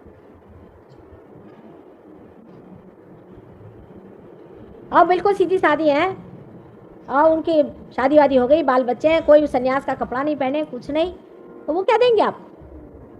जब तक कोई झूठ आप ला दिए नहीं, तब तक इंसान उसको मानता नहीं। इसीलिए कृष्ण ने कहा कि कर्म का फल परमात्मा पर छोड़ो, वो हो ही नहीं सकता, वो सिर्फ पार होने पे होता है। फिर आप किसी चीज का भी अपने ऊपर ना तो कोई उपकार लेते हैं और ना ही कोई उसका आप हिसाब जोड़ते हैं। अब कोई कहे कि माता जी आपने आज तक कितने लोगों को ठीक कर दिया, मैंने कहा भाई पता नहीं। आज ही एक देवी जी आके मुझसे नाराज हुई कि आपको पता ही नहीं कितने लोग आते हैं, कितने लोग जाते हैं और कितने फॉरेनर्स आए। मैंने कहा आज भी मुझे पता नहीं है, अब क्या इसका हिसाब लिखते बैठी रहूं कि कितने लोगों को प्यार दिया? बताइए, आप लोग प्यार तो समझते हैं ना कि कितने बच्चों को निवाले खिलाए?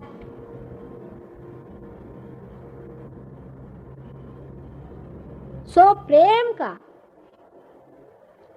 जब कार्य होता है तब उसमें कोई भी उपकार नहीं बढ़ता, कोई उपकार नहीं होता है। हम प्यार करते हैं इसलिए कार्य कर रहे हैं, जो भी जिसे आप कार्य कहते हैं हम तो प्यार ही कर रहे हैं, क्या रे वारे कुछ नहीं कर रहे हैं। और हमारा मन कर रहा है प्यार करने को, और आपको अगर कुछ उसमें लगता है कि आपको मिल रहा है तो हमारा ही लाभ है उसमें। जब विराट के आप अंग अंग प्रत्यंग हैं, अगर आप हमारे हाथ उंगलियां ही हैं, तो अगर इस उंगली में चोट आई और हमने इसे रगड़ा तो हमने किस पे उपकार किया? हमने तो अपने ही ऊपर उपकार किया है। इसमें रगड़ रहा है तो इसे ठीक नहीं करे तो जाए कहाँ?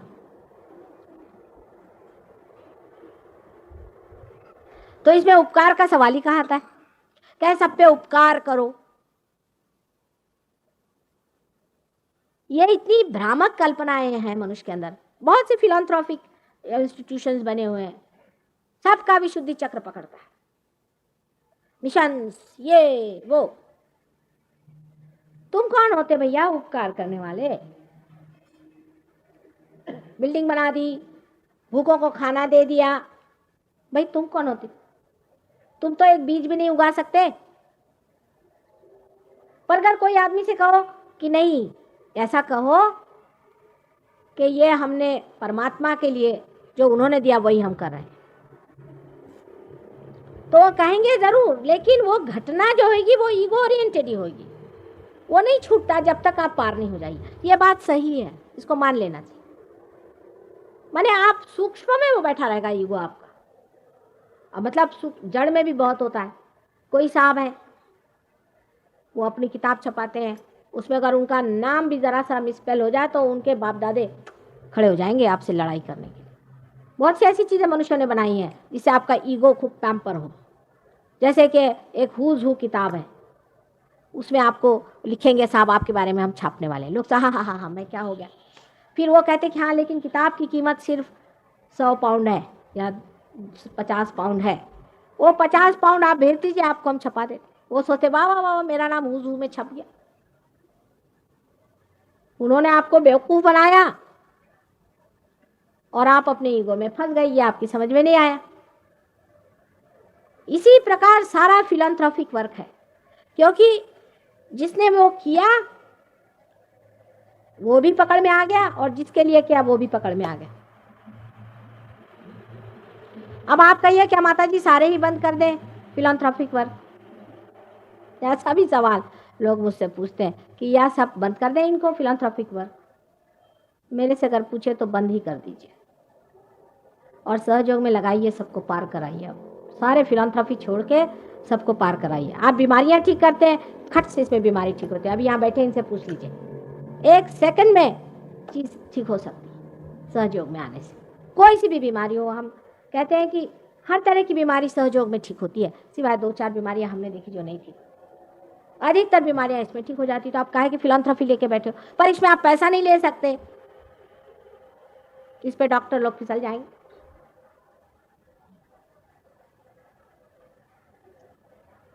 आपको कोई मेंटल प्रॉब्लम है, कोई आपको दिमागी जमा खर्च है, या हो सकता है कि आप वाकई में पागल हो, तो भी आप सहयोग में आइए, आपका पागलपन ठीक होता है। 50 पागल भी ठीक होगा। आपको शांति नहीं है, आप परेशान हैं, आप सो नहीं। कल ही एक स्त्री आई थी, आपको मालूम है, यहाँ आधे घंटे बैठी रही, वो कितने साल से सोई नहीं, एमडी हैं, वो एमडी हैं। अब उनको इतनी जोर की नींद आई कि यहाँ से उठ नहीं पा रहे, के लिए यहीं सो जाते हैं, अब हम तो इतनी नींद आने लगे। ये सब चीज़ सहयोग में घटित हो सकती है, क्योंकि वो समय आ गया है ये सब चीज़ को आप प्राप्त करें। लेकिन अपने अंदर ये ईगो इकट्ठा करने से कोई फायदा नहीं। हालांकि वो बाह्य से नहीं दिखाई देगा, कोई कोई लोग ऐसे बड़े ही नम्र होते हैं बाह्य से देखिए तो, लेकिन अंदर उसका सटल जो असर होता है कि उनकी कुंडलिनी जो है वो बार बार खींचती है, ऊपर चढ़ाते फिर खिंचाती, ऊपर चढ़ाते फिर खिंचाती, और उसका प्रवाह जोर से नहीं चलता है। और जब आप अच्छे से पार हो जाएं, हमारे ऐसे लोग हैं आप जानते हैं, जिन्होंने हजार हजार लोगों को ठीक किया, हजार हजार लोगों को, एक एक आदमी सिर्फ यूं ऐसे करके, हाथ दे के, वाइब्रेशंस दे के, चक्र ठीक कर। तभी जो कृष्ण ने कहा था कि कर्म का फल परमात्मा में छोड़ो, नहीं तो और कहाँ छोड़ो। हालत ही ये हो जाती है, और किस पे छोड़ेगा आप, क्योंकि हम तो कर ही नहीं रहे, हमारे अंदर से बह रहा है। आप लोग भी क्या कहते हैं, हमारे अंदर आ रहा है। आप ये तो नहीं कहते कि माँ हम अपने अंदर ला रहे हैं। वो शब्द ही चले जाते हैं कि मैं कर रहा हूँ, हो रहा है, घटित हो रहा है, चल रहा है, बन रहा है, नहीं बना।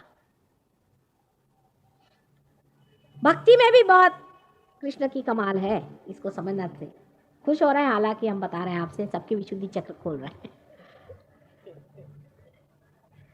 दूसरी उन्होंने कमाल की, उन्होंने कहा पुष्पम फलम तोयम, जो भी कुछ है हमें आप दे दीजिए। ठीक है, लेने के वक्त तो ठीक, देने के वक्त क्या बोलते, बहुत एक शब्द पे रचा के रखा है सब। वो शब्द आप लोग नहीं पकड़ पाए, अनन्य भक्ति करो। अनन्य, जब दूसरा कोई नहीं होता, जब तुम ही तुम हो जाते हो, माने रियलाइज होते हो, तब भक्ति करो। अब इस शब्द पे पकड़ा, लोग कहते हैं हम अनन्य भक्ति कर रहे हैं। अरे भाई, ये अनन्य भक्ति कैसे, फिर रो क्यों रहे हो?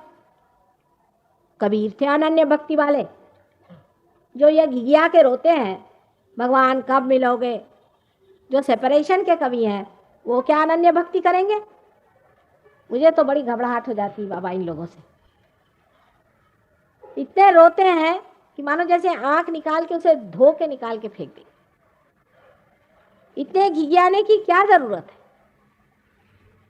उनका अनन्य भक्ति करो। जब अनन्य में उतरो तब भक्ति करो, तो फिर कबीर की वाणी होगी, नानक की वाणी होगी।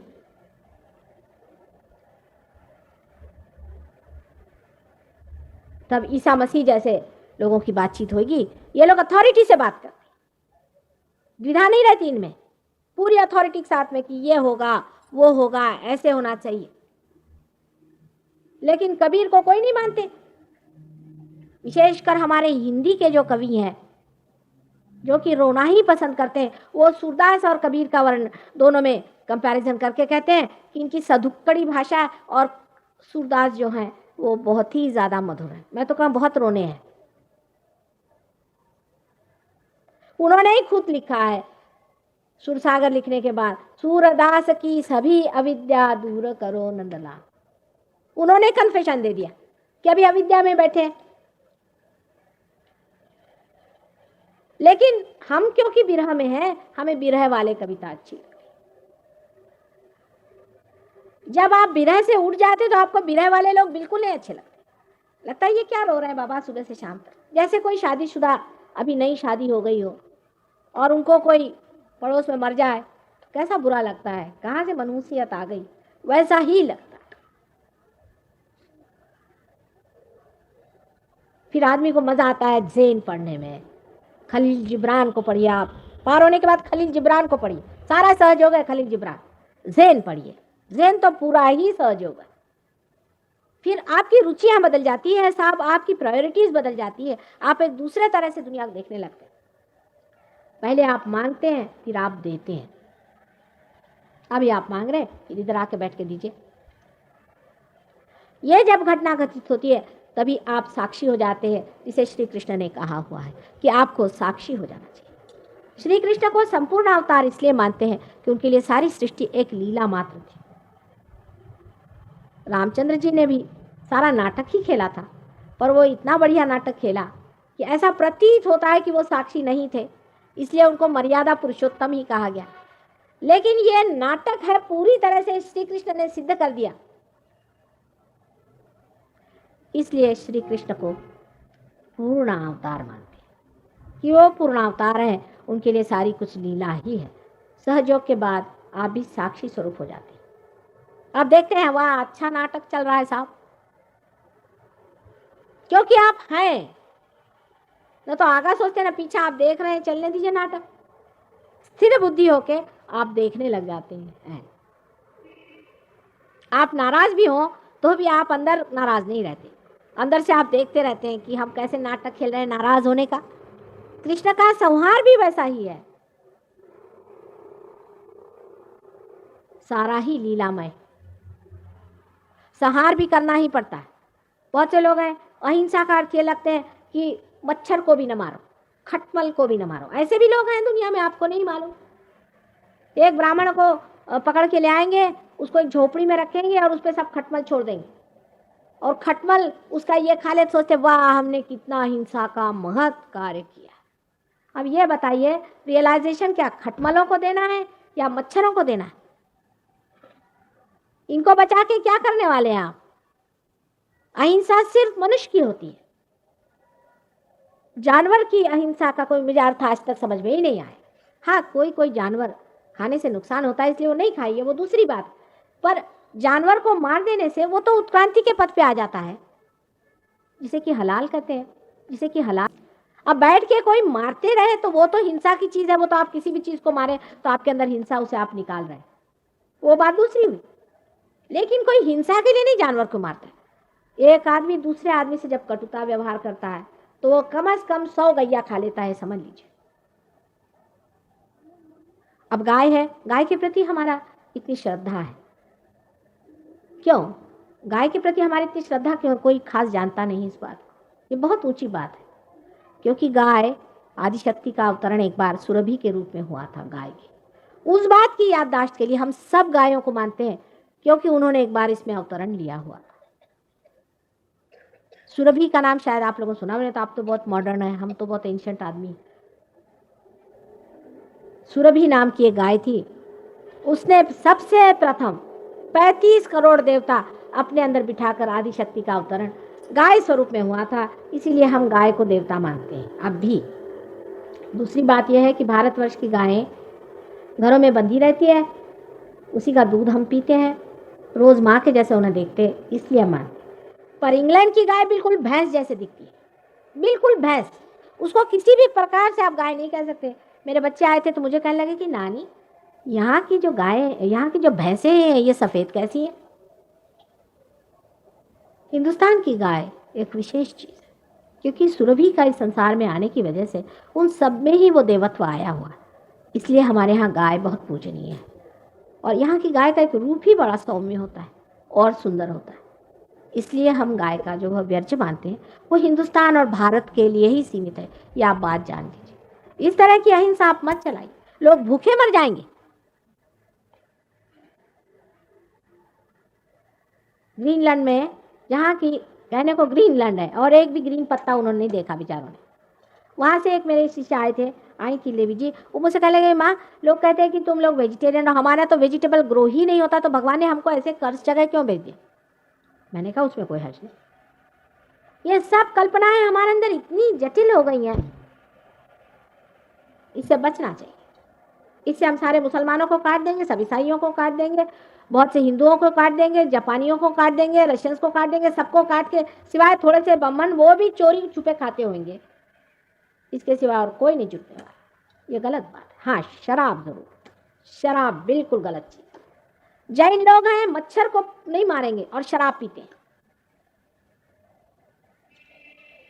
शराब जरूर चीज है। और आजकल तो एक आप जानते हैं पूना में एक दुष्ट राक्षस जैसे बैठे हुए हैं, जिनके पास बहुत से अंग्रेज लोग जाते हैं, इनको मैंने भेजा था, इनमें से एक लेखिका हमारे साथ आई कि जाके देख के आओ क्या करते हैं। ये बता रही थी कि बेचारों का हाल खराब है। एक तो सबको वहाँ सब्जी खाने को देते ज़बरदस्ती। अब ये लोग सब नॉनवेज खाने वाले लोग तो वैसे ही भूखे मरते हैं। उसमें वो कहते हैं कि नमक नहीं डालो और फिर उबली हुई खाना दो, तो कहने लगे कि सब ऐसे दुबले पतले हो गए, हालत खराब, लत्तड़ पत्तड़। और 9-9 घंटा हर एक से वो काम लेता आदमी। एक आदमी वो सब्जी ही काटते रहता, उसका हाथ तक छिल गया 9 घंटे। अब जब वो आदमी बिल्कुल ही कृश हो गया और उसकी बिल्कुल ही दशा खराब हो गई, तब उस पर भूत मार दो, खत्म। वो अपने गले में माला डाले, वस्त्र पहने, घुमा करता है और उसका सारा पैसा खींचो। बड़ी बड़ी औरतों को बेवकूफ़ बनाया ये करके, ऐसा लस्तम पस्तम बनाया, और ये बड़े बड़े लोग करते हैं। मैं आपको सबकी पोल पट्टियां बताऊंगी एक दिन, उस पर भी एक दिन लेक्चर करना चाहिए। ये लोग जो अपने को बड़े भारी धर्मात्मा समझते हैं, अब लामा लोग आप सोचते हैं बड़े धर्मात्मा, मुझे आज तक एक नहीं मिला। धर्मात्मा पना जो है ये अंदर की चीज होती है। इसमें इस तरह से लोग कठोरता करते हैं, इतनी कठोरता करते हैं कि मनुष्य के साथ इतनी कठोरता और जानवर के साथ इतना ज्यादा प्रेम। एक मनुष्य जो है हजारों योनियों में से गुजर के मनुष्य बनता है, उसके अंदर इतने चक्र बनते हैं, उसके पांव के धूल के बराबर भी हजारों जानवर नहीं होते। इतनी बड़ी ये चीज है।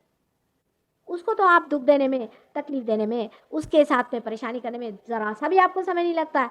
और मच्छरों की आपको फिक्र है और खटमलों की आपको फिक्र है। मुंह पर पट्टियां बांध के लोग घूमते हैं, बेवकूफ कहेंगे। अपनी जिंदगी बर्बाद, दूसरों की जिंदगी बर्बाद, ये करने की क्या जरूरत है।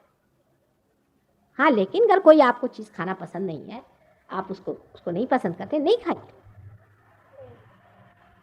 आपको जो चीज पसंद है वो खाइए, जो आपको सूट करता है प्रकृति को वो खाइए, वो दूसरी बात है।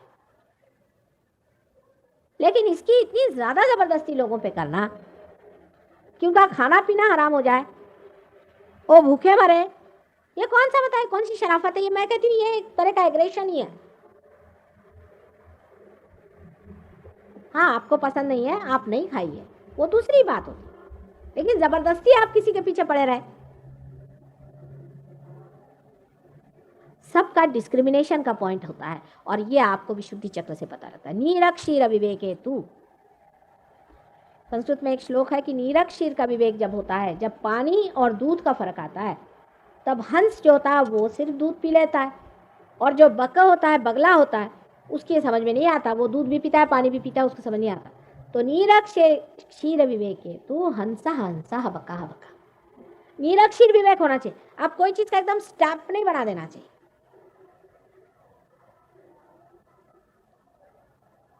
बुद्धि से आप समझ सकते हैं, थोड़ा नीर क्षीर करें। और सबसे बड़ी चीज है दया। आपस में मनुष्य में दया होनी चाहिए। दयालुता मनुष्य पे पहले करिए ना।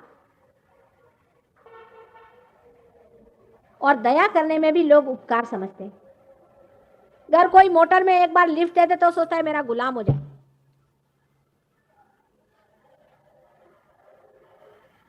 दयालुता जो है ये भी बड़ा अंदर का गुण है। मैंने आपसे कल बताया था कि जब आदमी जागरूक होता है तो उसमें दया आ ही जाती है। जैसे कि जब फूल खिल जाता है तो उसमें से सुगंध और सुरभि बहने लग जाती है और सारा वातावरण सुरभित हो जाता है। इसी प्रकार जब आदमी जागरूक हो जाता है, प्रबुद्ध हो जाता है, उसके लिए कसम खाने की ज़रूरत नहीं। अगर आप यहाँ कस्तूरी रख दें तो कोई कसम खाने की ज़रूरत थोड़ी कि यहाँ कस्तूरी रखी, आप खुद ही समझेंगे कि हाँ यहाँ कस्तूरी है।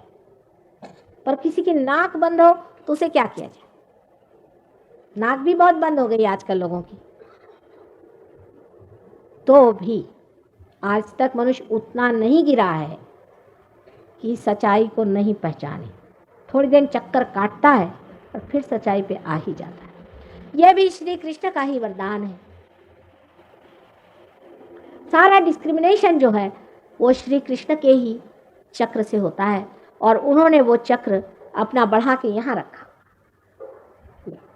अब इस चक्र का कोई नाम नहीं दे सकते कि वो श्री कृष्ण का ही यहाँ पर गुजरा हुआ, उनके हाथ ही हैं, समझ लीजिए यहाँ पहुँचे हुए हैं, हंसा ऐसे लोग कहते हैं। लेकिन ये चक्र होता है। ये चक्र जब खराब हो जाता है तो आदमी में डिस्क्रिमिनेशन नहीं रहता। वो उसी का सब चक्र है जो श्री कृष्ण है।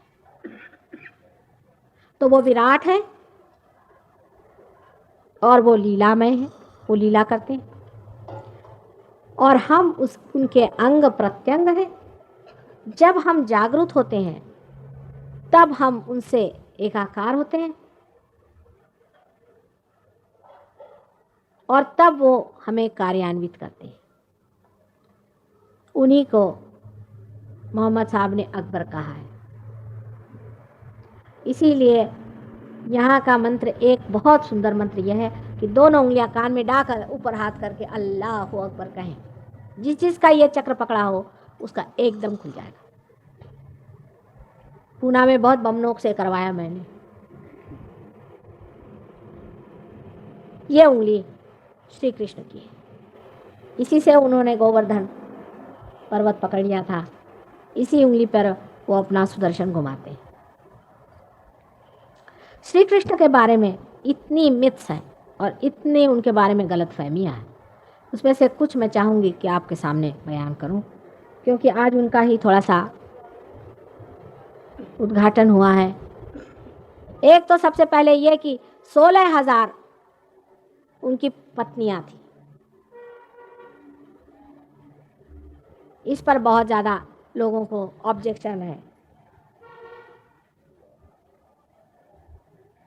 वो तो योगेश्वर श्री कृष्ण थे, योगेश्वर थे। आपको तो किस्सा पता होगा कि एक ऋषि के पास कुछ औरतें जा रही थी, उनकी पत्नियां, 5 पत्नियां थी, वो उनके 5 पंचमहाभूत। तो नदी चढ़ाई, जमुना तो क्रॉस नहीं कर पा रही थी। कृष्ण से कहा कि हम उस पार कैसे जाएं? तो उन्होंने कहा कि उसमें क्या मुश्किल है, आप नदी से पूछिए, नहीं तापी नदी, कि नदी से कहिए कि आप अगर कृष्ण योगेश्वर हो और उन्होंने किसी भी स्त्री का संग न किया हो तो आप नीचे उतर जाइए। तो नदी नीचे उतर गई। लोगों ने कहा देखिए, झूठ बोलने की भी हद होती है, ये हमारे पति हैं और ये क्या कह रही। और उस पार चली गई। जब ऋषि जी का उन्होंने बड़ा ही भारी सत्कार किया, उनको खाना पीना दिया, खूब खाया ऋषि जी ने बैठ करके। जब लौट के आई तो उन्होंने पूछा, देखा कि नदी फिर चढ़ गई। तो जाकर उन्होंने ऋषि जी से पूछा कि अब क्या करें, फिर नदी चढ़ गई, इस नदी को कैसे उतारें? तो कहले तुम आई कैसे? तो कहने लगी कि उन्होंने कृष्ण ने ये कहा कि तुम नदी से जाके कहो कि अगर कृष्ण संपूर्ण योगेश्वर हो, साक्षात योगेश्वर हो, तो तुम उतर जाओ। तो वो उतर गई। तो समझ में तो आया नहीं हमारे। कहले अच्छा, तुम जाके नदी से कहो कि हमने घर आने खाने का एक इतना सा अन्न भी ग्रहण किया हो, एक कण भी ग्रहण किया हो, तो तुम कह दो कि उन्होंने एक भी अन्न का ग्रहण नहीं किया, तो उतर जाएंगे नदी। इन्होंने जाके कहा कि ये ऋषि ने हमारे कोई भी अन्न का एक कण भी नहीं ग्रहण किया, तो नदी उतर गई। उनका भी कुछ समझ में आया नहीं, सब खा गए और ऊपर से इन्होंने ग्रहण ही नहीं। और इनकी हम पत्नियां, 16,000 पत्नियां वो थी, 5 ये हम हैं, और इनके कोई स्त्री संग ही नहीं हुआ। ये कैसे क्या योगेश्वर है? समझने की बात है कि 16,000 श्री कृष्ण की शक्तियां हैं, उनकी हमारे भी, हम लोगों के सबके विशुद्धि चक्र में 16,000 नाड़ियां कार्यान्वित हैं। 16,000, 16 उनकी पंखुड़ियां हैं। आप जानते हैं कि उनको 16 कला कहते हैं। विशुद्धि चक्र में 16 कला है। उसी तरह से जो यहाँ का प्लेक्सस है, जिसे सर्वाइकल प्लेक्सस कहते हैं, उसके भी 16 है, सब प्लेक्सस है। जैसे कि हमारे सटल में है वैसे हमारे ग्रोस में, जैसे हमें सूक्ष्म में वैसे हमारे जड़ में भी। और इनकी एक एक कला की एक एक हजार, क्योंकि हमारे सर में जो सहस्त्रार है उसकी 1000 नाड़ियां हैं, और एक एक नाड़ी में कृष्ण की 16 नाड़ियां दौड़ती, तो 16,000 उनकी नाड़ियां हमारे अंदर यहाँ पर है। ये चक्र कितना महत्वपूर्ण है आप समझिए। इससे हमारे नाक, आँख का बाहरी हिस्सा, मुंह, कंठ, दांत, जिह्वा, स्किन, जिह्वा कुछ इसी से कार्यान्वित रहती। फॉरहेड भी। इसके अलावा ईगो और सुपर ईगो भी इसी से कंट्रोल होते हैं। ये इतना महत्वपूर्ण है 16,000 नाड़ियों वाला और श्री कृष्ण को धूमिल कहा गया है, धूमिल दिखाई देती, इसलिए उनको कृष्ण लोग कहते हैं काले, धूमिल कलर के, नीला धूमिल कलर है उनका। और उनको धुआं बिल्कुल पसंद नहीं सिगरेट का, तंबाकू उनके बस की नहीं। अगर आपने तंबाकू खाई तो आपका ये गया, खाई तो, और पेट गया। कुछ नहीं माता जी, पान में थोड़ी सी मैं तंबाकू खाता हूँ, वैसे तो मैंने सब त्याग दिया। एक साहब आए, बहुत अच्छे हमारे सहज होंगे, बड़े शरीफ आदमी, तो उन्होंने कहा, मैंने कहा नहीं नहीं ये छोड़ो, तंबाकू ठीक नहीं है, उससे तकलीफ हो जाएगी। उन्होंने तो भी कुछ उसको सीरियसली नहीं लिया। फिर एक दिन आए, मुझसे कहने लगे, माता जी बड़ी गड़बड़ हो रही। मैंने कहा क्या हुआ बेटा? कहने लगे कि जब मैं ध्यान में बैठता हूँ ना, तो मुझे ऐसा लगता है कि हनुमान जी का मुंह मेरे अंदर बना जा रहा है, इतना बड़ा बड़ा बड़ा बड़ा बड़ा बड़ा, और फिर छोटा हो जाता है। फिर मैं ध्यान में बैठता हूँ तो ऐसा लगता है कि मुंह ऐसा होते जा रहा है। फिर कल मैं ध्यान में बैठता हूँ तो मेरा मुंह ऐसा ऐसा टेढ़ा टेढ़ा होता है। मैंने कहा तुम झूठ बोलते हो ना, तुम तंबाकू खाते हो कि नहीं? तो कहने मैं खाता हूँ। मैंने कहा कान पकड़ो आज, अगर तुमने फिर से तंबाकू खाई है तो फिर से तुम हनुमान जी बन जाओगे, तुम्हारा मुंह बिल्कुल हनुमान जी जैसे हो जाएगा। बेचारे बहुत सीधे सरल आदमी, हालांकि उन्होंने हजारों लोगों को पार किया बाद में, बहुत बड़े आदमी हैं वैसे, लेकिन एक तंबाकू पे अटके थे। देखिए ये मनुष्य की हालत होती। छोड़ी उन्होंने, वो तंबाकू गई। अब ये तंबाकू चीज़ जो है ये बहुत ही खराब चीज़ है, ये इंसेक्टिसाइड है। जो इंसेक्ट्स को मारता है वो हमारे सेल्स को भी तो मार ही डालेगा। और इतनी गंदी चीज़ है कि इसको खाने को किसने बताया था आपसे? पता नहीं कहाँ से समझ गए कि इसको खाने का। आदमी पता नहीं क्या क्या खाते रहता है। वो ये क्यों नहीं सोचता है कि ये कहीं लिखा है कि तंबाकू खाओ? तंबाकू खा खा करके जो हालत आपने अपनी कर ली है, तो कुंडलिनी तो उठती ही नहीं है, उल्टे आपके दुनिया भर की बीमारियां हो जाती। फिर सिगरेट, ये भी एक चक्कर है। इंग्लैंड में अब यह हालत हो गई है कि लोग लिख देते हैं कि भाई ये सिगरेट पीने से पॉइजन है, आपको कैंसर हो सकता है, लिख देते हैं, तो भी लोग पीते हैं। उसमें चोरी छिपे। कोई भी लंदन आएगा तो हमसे कहेगा भाई यहाँ की बढ़िया वाली जरा हमें सिगरेट दे दीजिए, बस उससे हमारी तबीयत खुश हो जाएगी। मैं तो देखते ही रहती हूँ, बड़े बड़े लोग, बड़े बड़े अफसर, बहुत बड़े, जो आपके बहुत बड़े बड़े अफसर माने जाते हैं, वो लोग, एक तो उनको विस्की चाहिए और एक उनको सिगरेट चाहिए। ये लोग क्या अफसरी करेंगे और ये क्या जन का कल्याण करेंगे, मेरी कुछ समझ में आता नहीं। ये तो इंसेक्टिसाइड है, इसको खाना और उसको पीना किसने बताया आपसे? भाई मैं बहुत से पूछती हूँ कि कौन से शास्त्र में लिखा है। ये बात आपको आश्चर्य होगा, ये गुरु तत्व के विरोध में बहुत बैठती तंबाकू भी।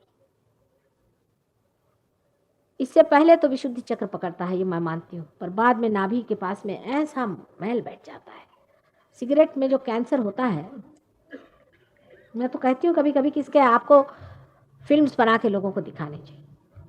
तो पहले तो वो आपकी यहाँ से नली काट देते या तो यहाँ छेद करते, फिर धीरे धीरे पेट की चीज़ें निकलती जाती, और इसका कैंसर इतना बढ़ता है जोरों में, क्योंकि विराट में आप सोचिए कि जो उसका मुख्य स्थान है विशुद्धि चक्र, वही जब पकड़ गया तो सारे शरीर में वैसा कौनता है, और ये धुआं जो है लंग्स में ऐसे भर जाता है कि कुछ पूछे।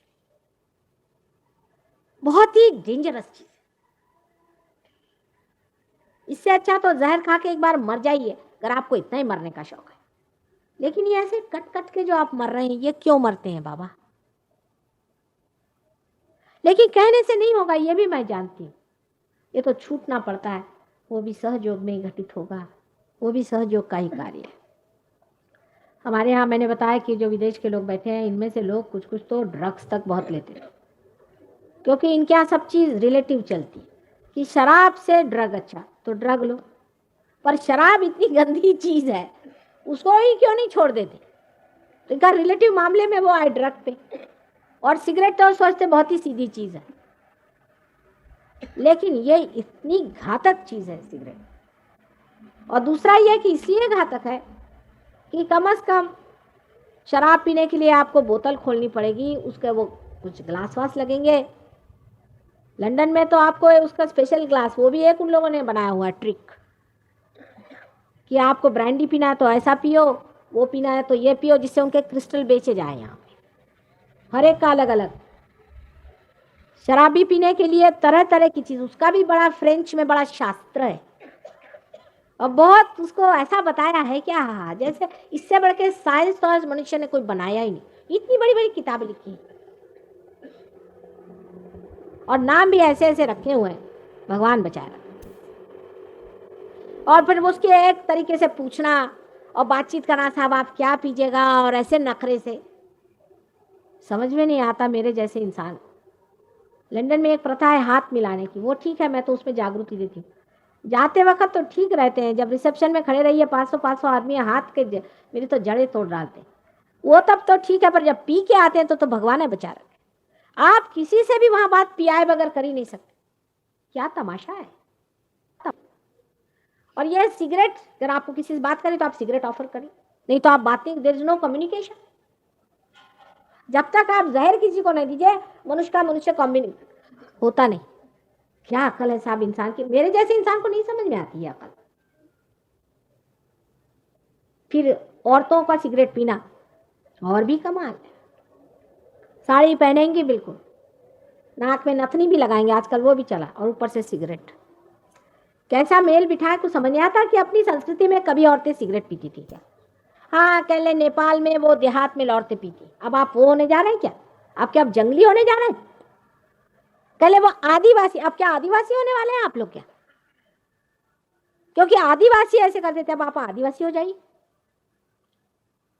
वहां बहुत से लोग इंग्लैंड में तो खासकर कि अब हम प्रिमिटिव होना चाहते हैं, हमने कहा प्रिमिटिव हो ही नहीं सकते, अशक्य है, क्योंकि आपका दिमाग ही प्रिमिटिव नहीं हो सकता। तो आप भूत होंगे, प्रिमिटिव नहीं होंगे।